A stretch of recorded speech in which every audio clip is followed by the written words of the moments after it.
గుమ్మ నేను ఆగకపోతున్నవో అలసుగా చూస్తున్నవో నీ సొమ్మేమన్నడిగిన్నా సోకుల పడుతున్నవో సొమ్మ సిల్లిపోతావో నీ ఎంట తిరుగుతున్ననని అలసైపోతున్ననా నువ్వే కావాలనొస్తే నన్నే కాదంటవా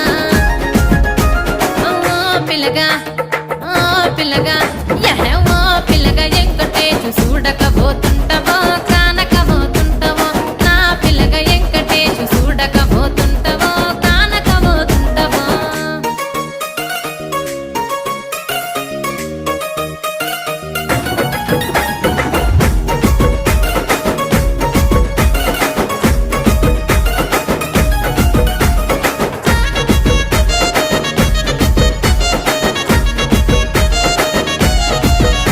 ఓయ్ కండ్లకు కాటుక వెడితే కన్యాకుమారి